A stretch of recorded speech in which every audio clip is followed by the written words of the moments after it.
So after exploring for a while in these underground caves beneath the city of Margum, you approach a very narrow and difficult section. I will need both of you to give me a spelunking check. Okay, let's see. Spelunking. No. S. Okay, there is climb. Greetings, adventurers, travelers, and fellow keepers of the lake. How are you all doing? Welcome.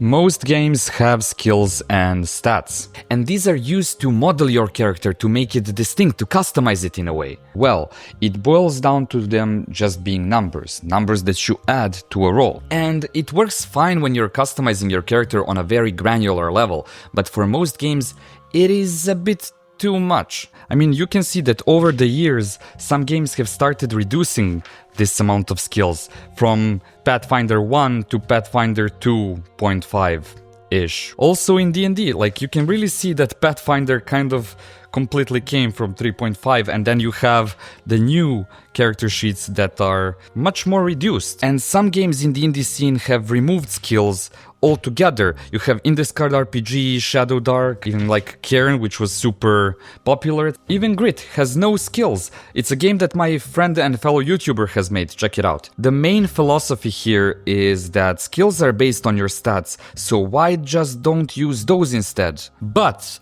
RedMark takes a completely different approach. What is RedMark? Well, I'm glad you asked.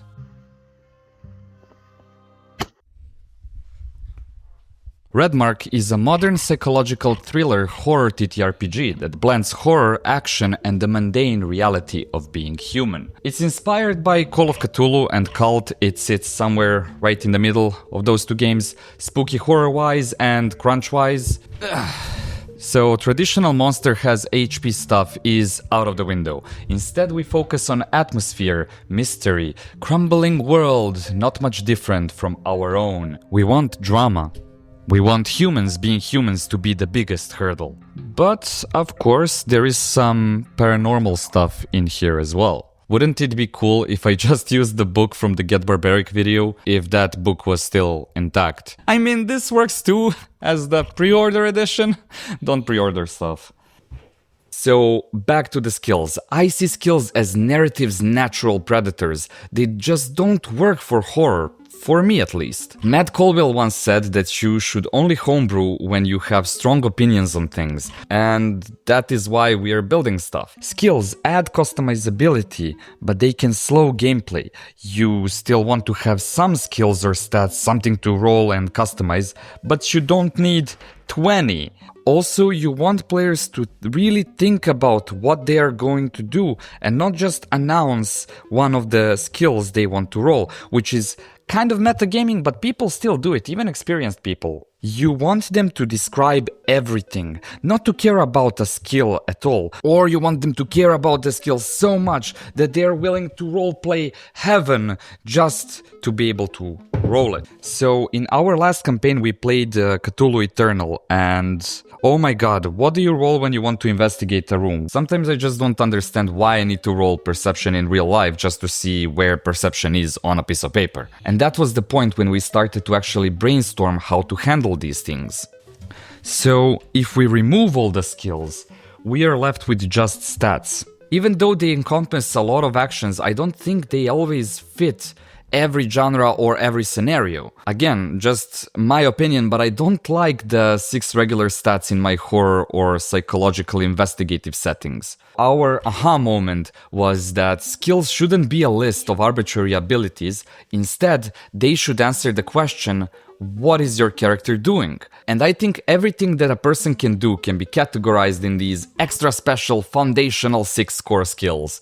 Work in progress character sheet. What do we have here? Force is raw physical power, covering everything from brute strength to endurance-based feats. Move, which represents character's ability to perform actions focused on motion, coordination, ability, balance, and the ability to swiftly and accurately do things. Shape, it is the skill of creation, transformation, deconstruction, whether applied to living or non-living things. And these are the physical stats. So then we have the mental ones, which have adapt, Trying to be professional here. We have adapt, which reflects the ability to adjust to the situation. You're blending into a crowd, surviving in a desert, adapting to difficult terrain, hiding or moving unnoticed. So yeah, pretty self-explanatory. Then we have control, which is the ability to manipulate people, objects, anything, but with precision. It is also used for aiming, and it's about maintaining focus and directing forces, be it internal or external. That's why it's in the mind part. Sense is your ability to perceive the world, whether through physical senses or intuition. It's basically perception on steroids. So yeah, we're not having a huge list, we're trying to keep things very broad. Now you might think, okay, but what's the difference between me using control to control a vehicle versus controlling my own emotions? These two things are very different, and if you're landing a plane, for example, and you're not a pilot, you need to control both, right? This is where aspects come in. The skills answer the question of what your character is trying to do. Aspects answer the question of how or where. And you can pair up to 2 aspects with each skill roll. Let's quickly go over the aspects. Industry. It represents all things man-made, from towering skyscrapers to intricate machines. Nature encompasses the natural world and the manipulation or understanding of living matter. It applies to tracking animals, to giving medical assistance, surviving in the wild, cooking, and understanding ecosystems. See how broad these are? Then we have science, which, I seem to be missing science from this script. So it basically does science things. If you are using scientific knowledge to achieve something, or are trying to apply knowledge of natural world for your action, well, you use science. And also, we have kind of divided this into physical and more intuition-based or mental things. Then we have society here, which covers human behavior, relationships, and cultural systems, everything from individuals to entire civilizations. It includes social manipulation, historical knowledge, group dynamics, and social norms. Then we have spirituality, a very interesting one.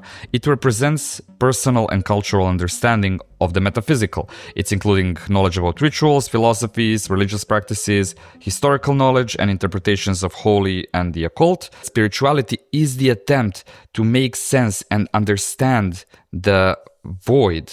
And while at it, we have the void, which reflects the unknown and the unknowable, where human understanding stops. The truly metaphysical. It is the realm of supernatural, of cosmic horror, and phenomena that exist beyond logic and human comprehension. I don't want to go completely into the mechanic, but basically skills are going from 0 to 100. Like in Call of Cthulhu, it's a roll under system, so you roll your D100, and if the number is less than your skill value, then you succeed. Aspects, on the other hand, are dice ranging from D6 to D20, depending on how good you are in each of them, and this die number reduces your roll, making it easier to succeed. So your character is tasked with fixing a ship engine. They're looking at this labyrinth of pipes and blinking lights, and they're trying to reshape something, repair it. So the player might say, I use my factory training to dismantle the rusted casing, recalibrate the gears, and then get it running again. They could propose to roll force and industry science, so you would roll force and then add your bonuses. Or they could just roll force and industry and hope that hitting it hard enough will fix the problem. So we want the players to see the world through their character's eyes, constantly looking for things where their character's expertise can be of most use. So if the character is navigating a forest, they might say, I grew up hunting, I think I know how to find a faster way through the trees. And they can roll sense plus nature. Now picture this scenario. The characters stumble upon a tribe in this forest, and they are trying to make first contact. So one of the characters wants to roll control plus society, and the other player goes with adapt plus society.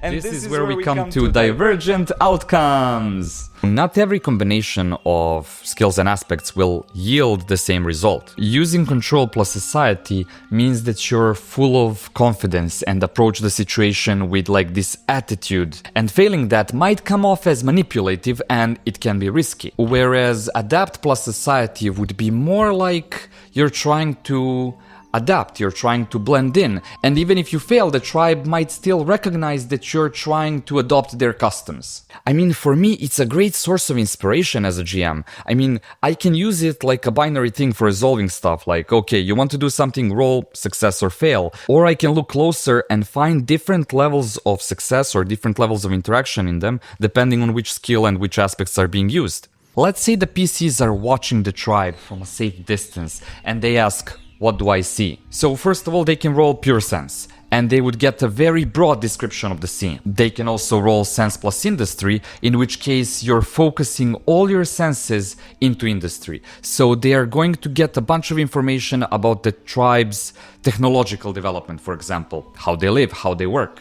On the other hand, if they use both aspects and roll sense, industry, society, they'd get a broad description of the tribe's tools and huts, and they'd get another broad description of the tribe's surface level behavior. So both aspects are encompassed, but they are spread thin. On the other hand, if they roll just sense plus society, they are narrowing down their scope of interest into society, and they'll get the most information about the tribe's behavior. Skills and aspects are not only a roleplay engine, they are sort of like a language to communicate between the players and the DM, and we can constantly bounce off of each other creatively. This goes even deeper. Aspects are dice, so they can crit or fumble. And that's completely unrelated to the skills. Sure, skills can critically succeed or fail, just like in any other game, but aspect crits add a narrative quirk, a complication, a certain spice to the role. For example, characters are breaking into a warehouse, and their brute has their trusty crowbar. So they choose to roll force industry, and they roll the dice, and if they succeed on the skill roll, cool, they're in. But what if the industry aspect fumbles? Well, the characters still get in, but the door is now broken and can't be closed. So the same goes with crits. They could end up giving you additional benefits. Whenever your aspect crits, it will slowly build up what we call these aspect points that you can then use to reroll something, or you can also use them to level up. But that is more of a character progression topic, and I want to cover that in another video. So what I wanted to say is that by using this almost like language-based approach, where you ask the question of what is being done and where or how it's being done, you remove the classic questions like,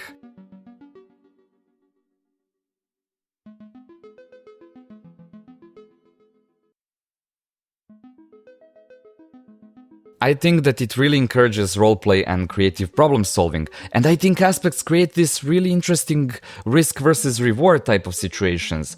Some players might want to keep some aspects as a low die, for example, because it has a bigger chance of crit or fail.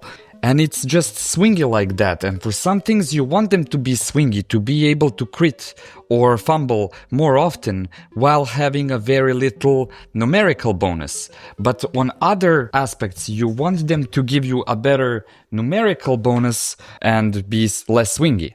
Now we need to be quiet. I have been researching skills for months now, and I have uncovered a secret that big RPG doesn't want you to know. If you take the letters from the word skills and rearrange them a bit, you get the ultimate truth and call to action.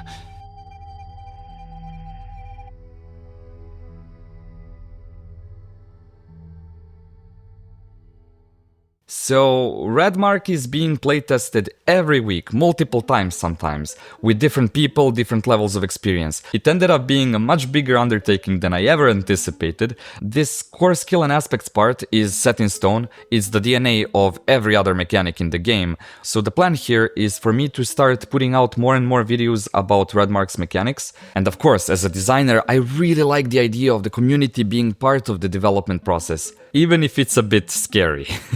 So, how can you help? Well, if you want to support us, give us a little push in our back for developing RedMark, join our Discord and support us on Patreon. We're still not sure how we're gonna go about releasing the quick start guide. Will it be a Patreon exclusive thing for a while and then be released on Discord? Or we're gonna use Discord for a couple of playtests, then release it?